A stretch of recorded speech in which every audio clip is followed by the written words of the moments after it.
نحمدہ ونصلی علی رسولہ الکریم اعوذ باللہ من الشیطان الرجیم بسم اللہ الرحمن الرحیم۔ آج ہم نے سوا پارہ نماز تراویح میں سماعت فرمایا ہے سورۃ یوسف اور سورۃ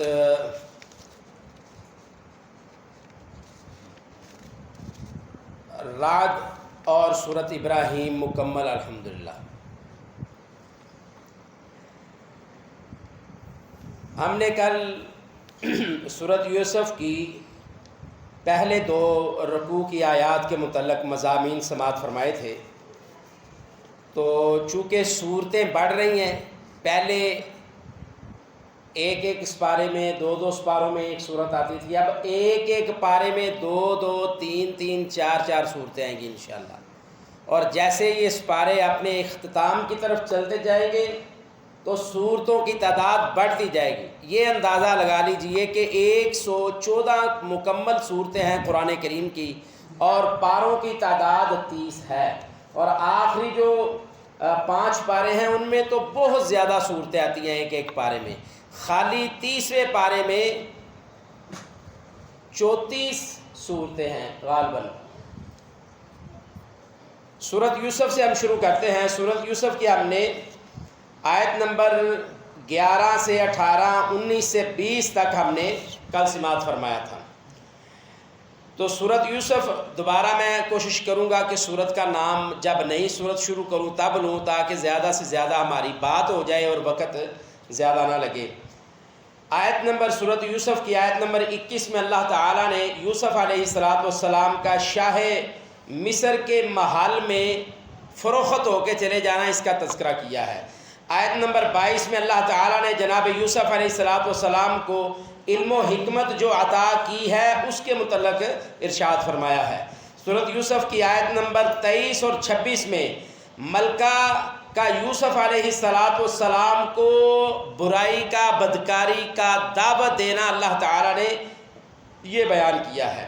آیت نمبر 26 اور 29 میں اللہ تعالیٰ نے یہ بیان کیا ہے کہ ایک گواہ نے جناب یوسف علیہ السلام کی پاک دامنی کی گواہی دی، وَشَاهِدَ شَاهِدٌ مِّنْ أَهْلِهَا، ان کے اہل سے، ان کے گھر میں سے ایک گواہ نے جناب یوسف علیہ السلام کی پاک دامنی کی گواہی دی۔ آیت نمبر 30 اور 32 میں شاہی خاندان کی خواتین نے جناب یوسف علیہ السلام کو متوجہ کرنے کے لیے، اپنی طرف مائل کرنے کے لیے جو اپنے ہاتھ کاٹ ڈالے تھے اس کا اللہ تعالیٰ نے تذکرہ کیا ہے۔ آیت نمبر 33 اور 35 میں جناب یوسف علیہ السلام نے جو اللہ تعالیٰ سے دعا کی، گناہ سے بچنے کے لیے اللہ تعالیٰ سے دعا کی، اے اللہ مجھے تو جیل دے دے، میں اس گناہ سے بچنا چاہتا ہوں۔ اللہ اکبر!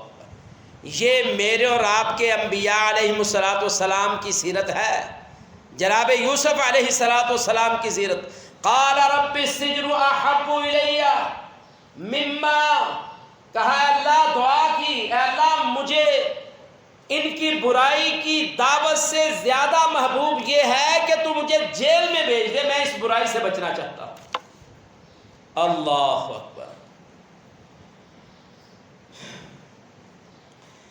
سورۃ یوسف کی آیت نمبر 36 اور 42 میں اللہ تعالیٰ نے بادشاہ کے 2 ملزموں کا جیل میں داخلہ اور ان کے خواب کی تعبیر، اس کا تذکرہ کیا۔ آیت نمبر 38 اور 40 میں یوسف علیہ السلام کی توحید پر شاندار تقریر، جناب یوسف علیہ السلام نے توحید پر جو تقریر کی اللہ تعالیٰ نے اس کا تذکرہ کیا ہے۔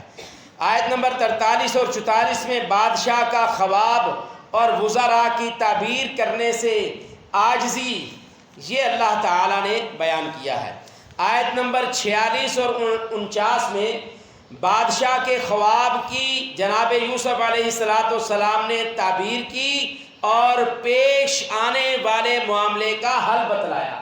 یاد ہے وہ کون سا حل ہے؟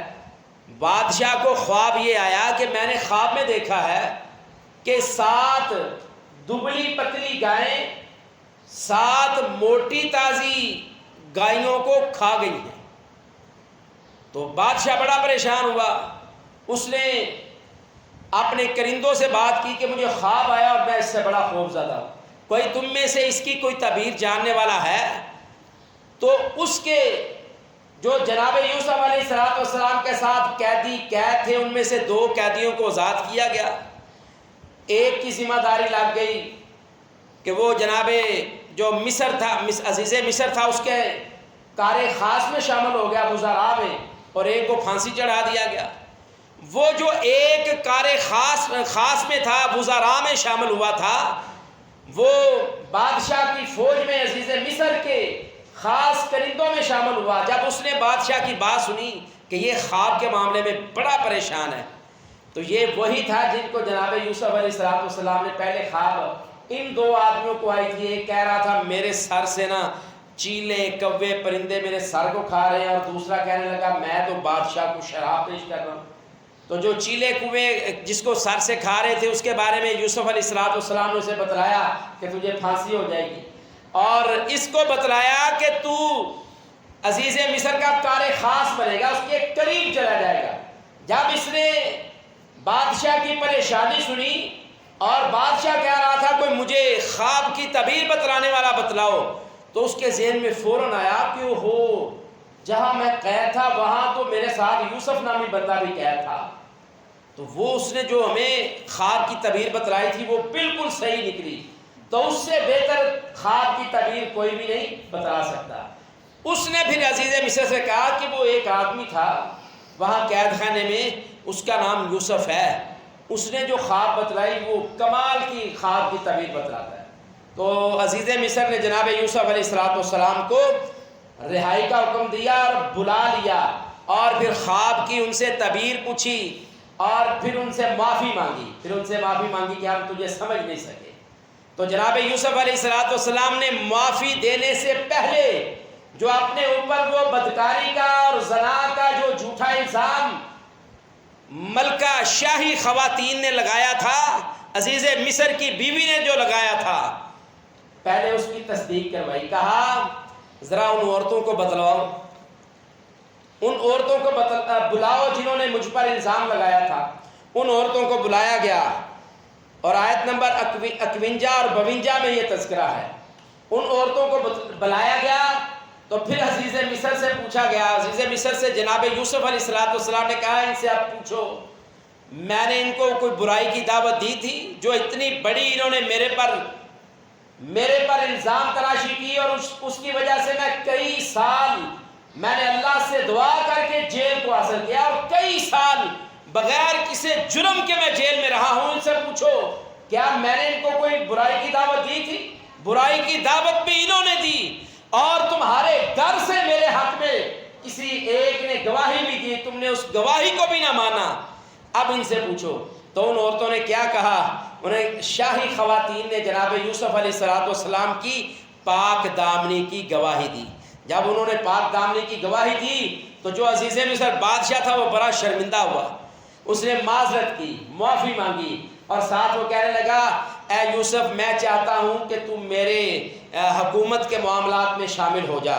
تو جناب یوسف علیہ السلام نے ایک ہی بات کہی، کہا میرا نفس، سورۃ یوسف کی آیت نمبر 54، نفس امارہ کے حملوں سے صرف اللہ کی رحمت ہی مجھے بچا سکتی ہے۔ وَمَا أُبَرِّئُ نَفْسِي إِنَّ النَّفْسَ لَأَمَّارَةٌ بِالسُّوءِ إِلَّا مَا رَحِمَ رَبِّي۔ آج بھی اگر ہم بچے ہوئے ہیں گناہوں سے تو اس میں میرا یا آپ کا ذاتی کردار نہیں ہے۔ کیوں جی مرزا صاحب؟ اس میں میاں صاحب کوئی اپنا ذاتی کردار؟ یہ الا ما رحمہ ربی، یہ میرے رب کا ہم پر رحم ہے۔ اگر ہم اس کے گھر میں جھکنے کے لیے آ جاتے ہیں، اس کی کتاب کو سننے کے لیے آ جاتے ہیں، اس کی کتاب کو سمجھنے کے لیے جمع ہو جاتے ہیں، اپنے وقت کو قیمتی تر بنانے کے لیے اللہ کے گھر میں آتے ہیں، تو اس میں ہمارا ذاتی کردار کچھ بھی نہیں ہے۔ الا ما رحم ربی، یہ میرے رب کا ہم پر رحم ہے۔ کتنے لوگ ایسے ہیں جو ہم سے عقل مند ہیں، خوبصورت ہیں، بڑی صلاحیتوں کے مالک ہیں، بڑی سہولتوں کے مالک ہیں، اے سی بھی ان کے پاس موجود ہے، ڈی سی بھی ان کے پاس موجود ہیں، دنیا کی تمام سہولتیں ہیں، لیکن نماز کی توفیق میرا رب ان کو نہیں دیتا، قرآن کو سمجھنے کی توفیق میرا رب ان کو نہیں دیتا اپنے گھر میں بیٹھنے کی، میرا رب ان کو توفیق نہیں دیتا۔ جناب یوسف علیہ السلام نے کہا، پہلے یہ کہا کہ ہر انسان کا نفس جو ہے نا اسے برائی پر ابھارتا ہے، اور جو برائی سے بچتا ہے اس کا اپنا اس میں کوئی خاص عمل دخل نہیں ہوتا، الا ما رحم ربی، مگر میرا رب اس پر رحم کرتا ہے، وہ گناہوں سے بچ جاتا ہے۔ آج ہم بھی اللہ کے فضل سے یہ بات کہتے ہیں، ہمارا کوئی خاص کردار نہیں ہے، یہ تو مقدر ہمارا، اللہ نے مقدر کا ستارہ اور نصیب اچھے بنا دیے کہ ہمیں اللہ تعالیٰ نے ہم پر رحم کیا اور ہم اس کے دین کو سمجھنے کے لیے جمع ہو جاتے ہیں۔ یہ آیت نمبر کون سی ہے؟ سورۃ یوسف کی آیت نمبر 54 اور 13ویں پارے کی پہلی آیت ہے۔ کیوں جی میاں صاحب کیڑے پارے دی؟ 13ویں پارے کی پہلی آیت ہے، جس میں اللہ نے کہا ہے، جس میں جناب یوسف علیہ السلام نے عزیز مصر سے کہا، اور بادشاہوں سے بات کرنا کوئی گناہ کی بات نہیں ہے، تمہارے پاس دلیل ہونی چاہیے، جابر سے جابر اور ظالم سے ظالم بندے سے بھی آپ بات کر سکتے ہو، دلیل تمہارے پاس ہونی چاہیے۔ اور دلیل کہاں سے آئے گی؟ قرآن سے آئے گی۔ قرآن کہاں سے سمجھیں گے؟ جب اللہ کے گھر میں آئیں گے، جب اللہ ہم پر رحم کرے گا۔ اللہ اکبر۔ آیت نمبر 55 میں یوسف علیہ السلام کو شاہ مصر بنا دیا گیا۔ پہلے صرف وزیر کی بات کی گئی تھی کہ ہمارے کام چلانے کے لیے آپ آ جائیں، آپ تو بڑے عقل مند ہیں۔ پھر جب اللہ تعالیٰ نے اپنے بندے کی خوبیوں کو، اس کی صلاحیتوں کو واضح کیا، تو اللہ تعالیٰ نے پھر پورے مصر کا بادشاہ جناب یوسف علیہ السلام کو بنا دیا۔ قید سے نکال کے میرا رب کیا دیتا ہے؟ عظمت دیتا ہے۔ اگر قید بندہ اللہ کی رضا کے لیے برداشت کرے، قیدی کس کے لیے بنے؟ اللہ کے لیے بنے، تو پھر میرا رب قیدیوں سے نکال کے بادشاہ کی سیٹوں پر بٹھا دیتا ہے۔ یہ اللہ کا فرمان ہے۔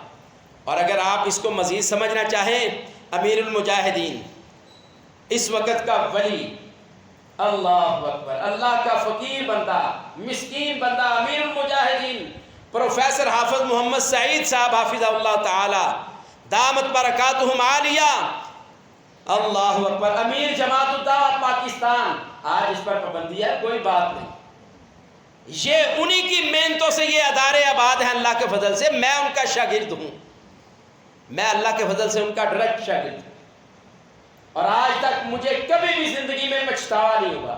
پچھتاوا کیوں ہو بھائی؟ ہم نے ان کے ساتھ مل کے اللہ کے دین کو سمجھا ہے، سمجھایا ہے، سیکھا ہے، سکھلایا ہے، اس میں پچھتاوے والی اللہ کے فضل سے بات ہے ہی نہیں ہے۔ اگر مزید سورۃ یوسف کو سمجھنا چاہتے ہو تو ان کی ایک تفسیر ہے، تفسیر سورۃ یوسف۔ جب پہلے 2014 میں وہ قید ہوئے، آج بھی قید ہے 4 سال سے، 2014 میں جب قید ہوئے تو انہوں نے تفسیر لکھی، تفسیر سورۃ یوسف، اور اس میں یہ سارے مضامین لکھے ہیں کہ اللہ رب العزت قیدیوں کو قید سے نکال کر بادشاہوں کی سیٹ پر بٹھانے پر میرا رب قادر ہے۔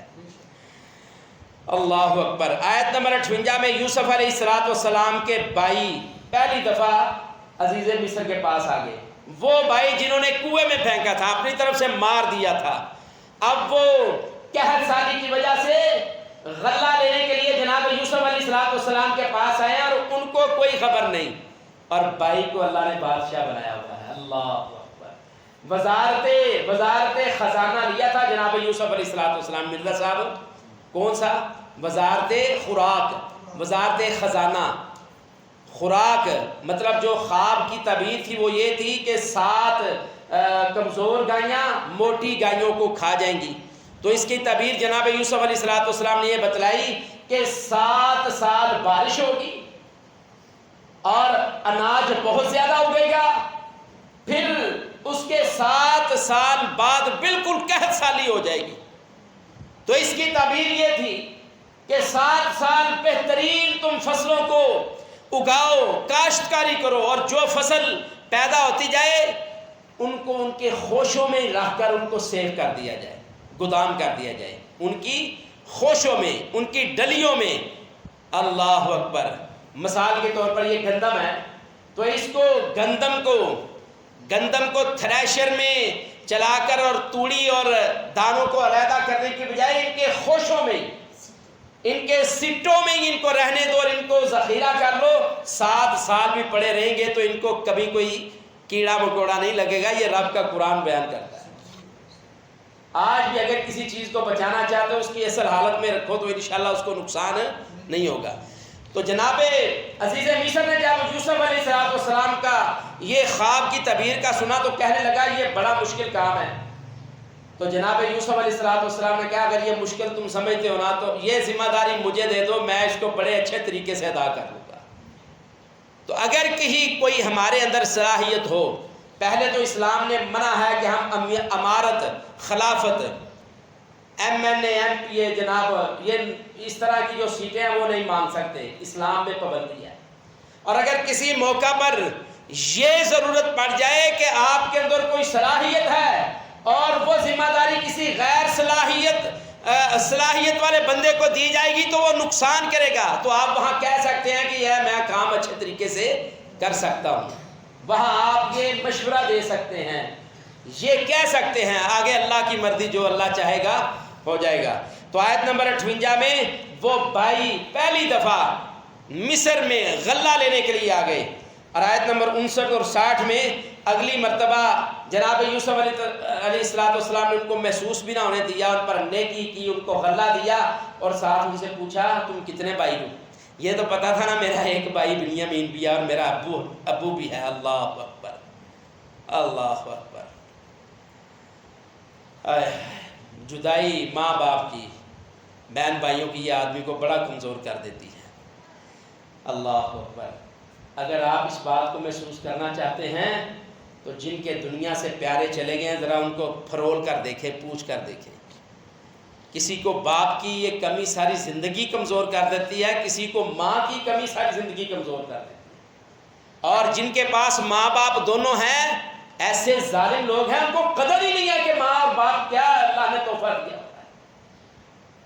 یہ رمضان میں تقریباً 4 یا 5ویں روزے کی بات ہے، سیالکوٹ میں ایک ظالم شخص نے اپنی ماں کو قتل کر دیا صرف جائیداد کے، اور اس میں ہماری بھی غلطیاں ہیں۔ جو ماں باپ ہیں ان کو چاہیے جب بچے جن کو ضرورت ہے ان کو ان کا مال دے دیں، جان چھڑائے اپنی، مال کو سنبھالتے نہ ماں کے کام آیا نہ باپ بیٹے کے کام آیا۔ وہ بیٹا اب جیل میں ہے، ماں قبر میں ہے۔ تو جب ہم اللہ کی باتوں کو نہیں مانیں گے فساد تو زمین میں ہوگا۔ تو جن کے پاس والدین جیسی نعمت ہے قدر کرنی چاہیے۔ پھر کیا ہے یار، دنیا کے لوگوں کی تو باتیں سن ہی لیتے ہیں نا، ماں باپ کی سن لیں گے تو کون سی آخر آ جائے گی؟ اللہ رب رحمان عرش پر راضی ہوگا۔ اللہ اکبر۔ یوسف علیہ السلام نے اپنے بھائیوں سے کہا اگلی دفعہ جب آؤ گے نا تو اپنا وہ بھائی بھی لانا، اس کے حصے کا بھی ہم غلہ دیں گے، اور محسوس نہ ہونے دیا۔ تو آیت نمبر 66 اور 68 میں اللہ اکبر، یعقوب علیہ السلام جو یوسف علیہ السلام کے بیٹے ہیں، باپ بھی نبی اور بیٹا بھی نبی، ایک گھر میں نبوت، ادھر باپ کی اور ادھر بیٹے کی، باپ کا علاقہ اور ہے بیٹے کا علاقہ اور ہے، وہاں نبوت اور ہے یہاں نبوت اور ہے۔ اس لیے اللہ رب العزت نے محمد کریم علیہ السلام کو یہ اعزاز دیا ہے کہ آپ تمام کائنات کے انبیاء ہیں۔ پہلی نبوتیں ایک علاقے کی، ایک خطے کی ہوا کرتی تھی، ایک وقت میں کئی نبی اللہ کے دین کی دعوت دیا کرتے تھے، لیکن یہ اعزاز صرف اس امت کو ہے کہ یہ امت بھی ایک اور ان کا نبی بھی ایک، اور قیامت تک ایک ہی رہے گا۔ اللہ اکبر۔ جو بھی دعویٰ کرے گا وہ جھوٹا ہوگا، وہ کذاب ہوگا، دجال ہوگا، اس کو قتل کرنے کا حکم ہے۔ اللہ اکبر۔ باتیں تو پھر مرزا صاحب میرا بھی اختیار نہیں ہے، دور نکل جاتی ہیں، قرآن ہے نا، تو ٹائم بھی بڑا ہو گیا ہے، کیا کریں اب۔ چلے میں کوشش کرتا ہوں سورۃ یوسف کو سمیٹ لیں۔ آیت نمبر 66 اور 67 میں یعقوب علیہ السلام نے جب بیٹوں نے کہا کہ بنیامین کو بھی ہمارے ساتھ بھیجو، تو یعقوب علیہ السلام نے چند شرائط رکھی کہ چھوٹے بھائی کو آپ کے ساتھ میں اپنے چھوٹے بیٹے کو بھیجوں گا تو اس کی شرطیں یہ ہیں۔ تو انہوں نے ساری شرطیں مان لی، اندر سے کھوٹے تھے اور ان کو پتا تھا ہم نے اپنے بھائی کے ساتھ ظلم کیا کیا، لیکن بھول گئے تھے کہ یہ عزیز مصر ہمارا بھائی۔ اللہ اکبر۔ تو آیت نمبر 69 میں یوسف علیہ السلام کی چھوٹے بھائی سے ملاقات، چھوٹے بھائی سے ملاقات۔ اللہ اکبر، کیا وہ منظر ہوگا۔ آیت نمبر 70 اور 79 میں یوسف علیہ السلام کا اپنے بھائی کو پاس رکھنے کی تدبیر کرنا، ان سب کو غلہ دیا، اچھی ان کی ضیافت کی، مہمان نوازی کی۔ جب واپس آنے لگے تو واپس آنے سے پہلے اپنے بھائی کو علیحدگی میں بتلا دیا کہ تو بنیامین ہے اور میں تیرا بھائی یوسف ہوں۔ اللہ اکبر، اللہ اکبر۔ اور دوسرے جتنے بھائی تھے وہ ان کی تعداد کتنی تھی بھائی؟ 10۔ 11ویں بنیامین تھے اور 12ویں جناب یوسف علیہ السلام۔ اور چاند اور سورج، چاند کی نسبت ماں کی طرف اور سورج کی نسبت باپ کی طرف۔ کہا 11 کوكبا والشمس والقمر، 11 ستارے اور چاند اور سورج میں دیکھ رہا ہوں مجھے سجدہ کر رہے ہیں۔ اللہ اکبر، باپ سے ہی کہہ دیا، باپ سے ہی کہہ دیا۔ اور باپ نے کہا بیٹا یہ بات اپنے بھائیوں کو نہ بتلانا، اور بھائیوں کو بھی نہ بتلائی۔ اور بھائیوں نے اٹھایا اور بھائی کو کنویں میں پھینک دیا۔ اپنی طرف سے تو وہ کسی بگیاڑ کو کھلا کر آئے تھے۔ اللہ اکبر، اپنے بھائی سے علیحدگی میں بات کر لی کہ تو بنیامین ہے اور میں کون ہوں؟ یوسف ہوں۔ اب میں تدبیر کرنے لگا ہوں تجھے اپنے پاس رکھنے کے لیے، میرا بھی دل اداس ہے، کتنے سال گزر گئے ہیں تو میرے پاس نہیں ہے، میں نے بھائیوں کو نہیں دیکھا، یہ تو ظالم ہے، تو ظالم نہیں ہے نا۔ اللہ اکبر۔ آیت نمبر 80 میں یوسف علیہ السلام کے چھوٹے بھائی کے بغیر بڑے بھائی نے ساتھ جانے سے انکار کر دیا۔ بھائیوں کی دوبارہ آمد۔ اللہ اکبر۔ آیت نمبر 89 میں یوسف علیہ السلام کا خود کو بھائیوں کے پاس ظاہر کرنا۔ پھر وہ وقت آ گیا جناب یوسف علیہ السلام نے اپنے بھائیوں سے کہا ظالمو، اب بھی تم جھوٹ بول رہے ہو میرے دربار میں، اب بھی کہہ رہے ہو کہ ہمارا ایک بھائی تھا وہ بڑا ظالم تھا، اس نے اس سے پہلے بھی ہمارا ایک بھائی تھا جس نے چوری کی تھی، تو ہم بڑے ذلیل و خوار ہوئے تھے اس کی وجہ سے۔ تو اپنی طرف سے وہ یوسف علیہ السلام کے بارے میں بات کر رہے تھے اور یوسف علیہ السلام سن رہے ہیں۔ اور یوسف علیہ السلام نے کہا کتنے جھوٹے ہو ظالمو، اور میں وہی ہوں جس کو تم نے کنویں میں پھینکا تھا۔ میں کون ہوں؟ میں وہی یوسف ہوں۔ اللہ اکبر۔ پھر بڑے شرمندے ہوئے۔ اللہ اکبر۔ پھر اپنے بھائیوں سے نیکی کی، پھر بھی ان کے گناہوں کو معاف کر دیا، درگزری کی، اور ان کو اپنی قمیض دے کر کہا جاؤ میرے باپ کی آنکھوں پہ لگانا، یاتی بہ بصیرا، میرے باپ کی آنکھیں واپس آ جائیں گی۔ اور باپ شام میں ہے، اپنے گھر میں ہے، اور لوگوں سے کہتا ہے کہ یہاں سے مجھے اپنے بیٹے کی خوشبو آ رہی ہے۔ ادھر سے یوسف کے بھائی یوسف علیہ السلام کی قمیض لے کے چلے ہیں، ادھر باپ لوگوں سے کہہ رہا ہے مجھے میرے بیٹے کی خوشبو آ رہی ہے۔ اللہ اکبر۔ بیٹے آئے، انہوں نے سارا ماجرا سنایا اور وہ قمیض دی، ابا جان یہ آپ کے لخت جگر جس پر آپ نے ظلم کیا تھا، ہمارا بھائی بڑا مہربان ہے، عزیز مصر ہے وہ، یوسف کی یہ قمیض ہے۔ تو باپ نے جیسے ہی آنکھوں کو لگائی، بیٹے کی جدائی میں رو رو کر جو آنکھیں ختم ہو گئی تھی، نبیلے ہو گئے تھے، یاتی بہ بصیرا، اللہ تعالیٰ نے اس آنکھوں کو، اس نور کو واپس لوٹا۔ پھر دوبارہ اپنی ماں کو لے کر، باپ کو لے کر سارے بھائی دوبارہ عزیز مصر کے گھر میں پہنچے، اس کے پاس گئے۔ تو پھر وہ منظر جو بچپن میں خواب آئی تھی کہ 11 ستارے اور چاند اور سورج مجھے سجدہ کر رہا ہے، تو جناب یوسف علیہ السلام بیٹھے ہوئے تھے، باپ بھی، ماں بھی اور بیٹے بھی، وہ نیچے بیٹھے ہوئے سجدہ کر رہے ہیں۔ اس نبوت میں بڑے کو تعظیماً سجدہ کرنا جائز تھا۔ کوئی یہ نہ سمجھے کہ آج ہم بابوں کو سجدہ کرتے ہیں تو وہ جائز ہو گیا۔ اس شریعت میں، شریعت محمدیہ میں منع ہے۔ نبی کریم صلی اللہ علیہ وسلم نے فرمایا اللہ کی ذات کے علاوہ اگر کسی کو سجدہ کرنا جائز ہوتا تو میں بیوی کو کہتا اپنے خاوند کو سجدہ کر۔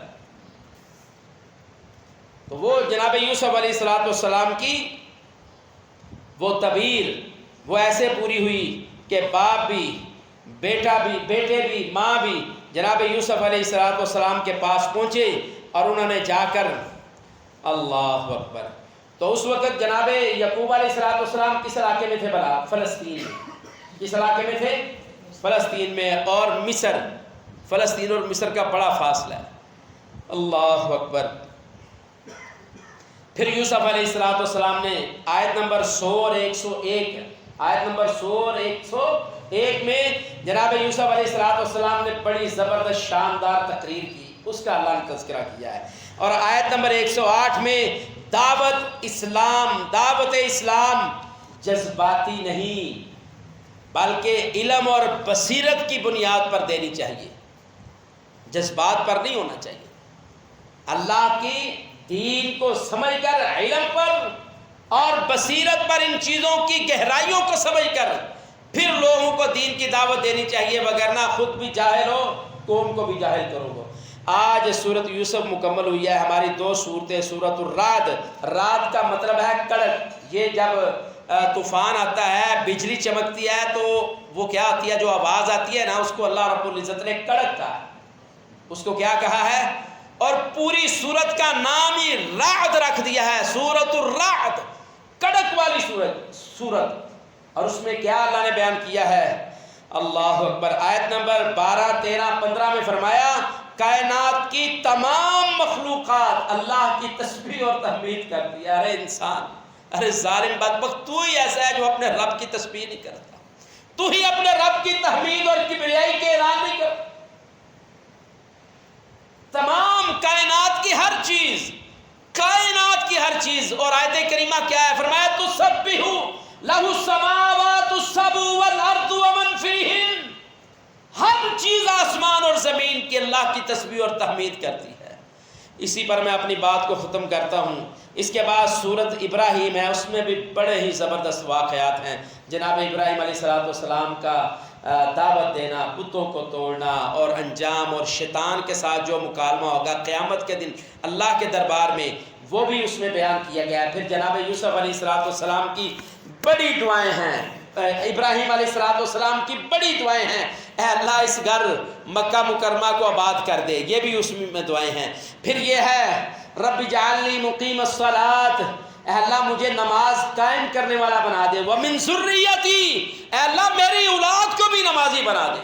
کیوں بھائی، ہم بھی چاہتے ہیں نا ہماری اولاد کو اللہ نمازی بنا دے، تو پھر ہمیں ان کی تربیت قرآن اور حدیث والی کرنی ہے۔ پھر آخر پہ فرمایا ربنا اغفر لی ولوالدی وللمؤمنین یوم یقوم الحساب، اے اللہ مجھے اور میرے والدین کو معاف کر دینا، کس دن؟ قیامت کے دن، حساب کے دن۔ اے اللہ حساب کے دن مجھے اور میرے والدین کو معاف کر دینا۔ اے اللہ ہم جناب ابراہیم علیہ السلام کی دعا کے ساتھ، جناب محمد کریم علیہ السلام کی دعا کے ساتھ، اے اللہ تیری کتاب قرآن کریم کی ان دعائیہ کلمات اور آیات کے ساتھ ہم تجھ سے التجا کرتے ہیں، اللہ گڑ گڑا کے دعا کرتے ہیں، اللہ تو ہم سب کو بھی معاف فرما دے۔ اے اللہ ہمیں بھی معاف فرما، ہمارے والدین کو بھی معاف فرما۔ اے اللہ ہمیں اس دنیا میں بھی معافی دے دے، اور قیامت کے دن، محشر کے دن، جب تمام کائنات کے لوگ آدم علیہ السلام سے لے کر آخری انسان تک جتنے تیرے سامنے اللہ تمام کائنات اور انسانیت وہاں جمع ہوگی، اللہ اس دن بھی ہمیں اور ہمارے والدین اور ہماری اولادوں کو معاف فرما دینا۔ اے اللہ تو ہمیں معاف فرما دے، اے اللہ تو ہمیں معاف فرما دے۔ اے اللہ ہمارے بیماروں کو شفائے کاملہ عاجلہ عطا فرما، اے اللہ ہمارے بیماروں کو صحت تندرستی عطا فرما، اے اللہ ہمارے بیماروں کو صحت تندرستی عطا فرما۔ اے اللہ بڑے چھوٹے ہمسائے، گھر میں ماں باپ، والدین، بہن بھائی، اولاد، ازواج، اے اللہ دوست احباب، گلی محلے والے جتنے بھی اللہ بیمار ہیں، سب کو صحت تندرستی عطا فرما۔ اے اللہ جو تیرے پاس ہمارے رشتہ داروں میں، بہن بھائیوں میں، والدین میں سے جو تیرے پاس آ چکے ہیں، اے اللہ تو ان کو معاف فرما دے، اے اللہ تو ان کو معاف فرما دے، اے اللہ تو ان کی قبروں کو منور فرما، اے اللہ تو ان کی قبروں کو وسیع فرما، اے اللہ ان کی قبروں پر اپنی رحمتوں کا نزول فرما، اے اللہ ان کی قبروں کو روشن کر دے، اللہ ان کی قبروں کو جنت کے باغوں میں سے باغ بنا، اے اللہ ان کے لیے آسمان سے لباس نازل فرما، جنت کا بستر اور لباس عطا فرما۔ اے اللہ تو رمضان کی ہر راحت اپنے بندوں کو جہنم سے آزادیاں دیتا ہے، میرے مالک الہ العالمین، مالک ارض و سما، اے شہنشاہ،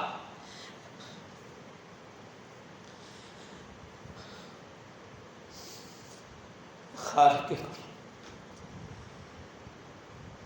اللہ تو ہمیں جہنم سے آزادی دے دے، اللہ تو ہمیں، ہماری اولادوں کو، ہمارے والدین کو، اللہ ہمارے عزیز و اقارب کو، اللہ جتنے ہم یہاں جمع ہیں، اللہ ہم سب کو جہنم سے آزادی دے دے۔ اللہ تو رمضان کی ہر رات اپنے بندوں کو جہنم سے آزادیاں دیتا ہے، اللہ ہمیں بھی ان خوش نصیبوں میں شامل فرما دے۔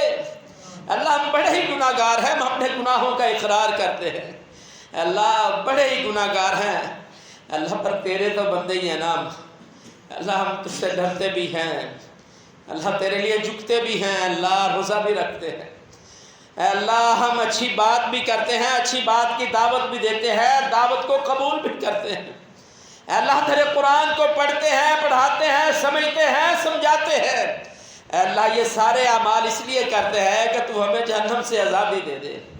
اللہ عذاب جہنم بڑا دردناک ہے، اللہ بڑی ہولناکیاں ہیں، تیرا قرآن ان کو کھول کھول کر بیان کرتا ہے، تیرے پیغمبر صلی اللہ علیہ وسلم نے بڑا کھول کر بتلایا ہے، اے اللہ تیرے نبی نے ہی بتلایا ہے کہ تو ہر رات، رمضان کی ہر رات جہنم سے آزادیاں دیتا ہے، اللہ تو ہمیں جہنم سے آزادی دے دے، اللہ تو ہمیں جہنم سے آزادی دے دے، اے اللہ ہماری گردنوں کو جہنم سے آزاد کر دے، اے اللہ ہمارے والدین کی گردنوں کو جہنم سے آزادی دے دے، اے اللہ ہمارے بچوں کو جہنم سے آزادیاں دے دے، اے اللہ ہمیں سچا اور پکا مومن مسلمان بننے کی توفیق عطا فرما، اے اللہ جو ہمارے بیٹے بھائی دیار غیر میں ہیں، مسافر ہیں، رزق کی تلاش میں نکلے ہوئے ہیں، اللہ در در کی پریشانیاں ہیں ان کے لیے، اے اللہ کبھی ان کے لیے تنازل ہیں، کبھی ان کے لیے کفالت ہے، کبھی ان کے حکاموں کا معاملہ ہے، اللہ کبھی ان کے ورکوں کا معاملہ ہے، اللہ تو اپنی رحمت سے ان کے لیے آسانیاں پیدا فرما،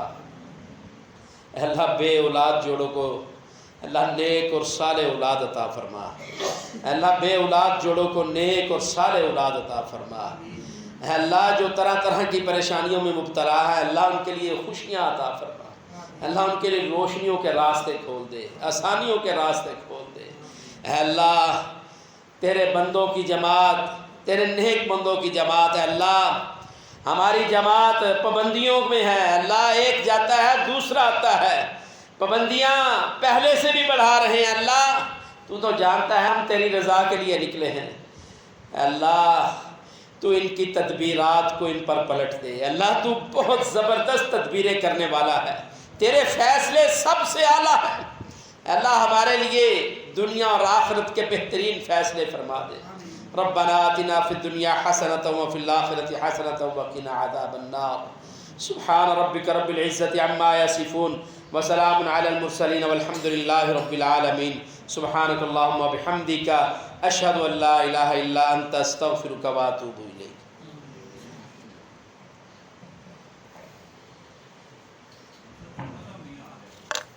ہاں جی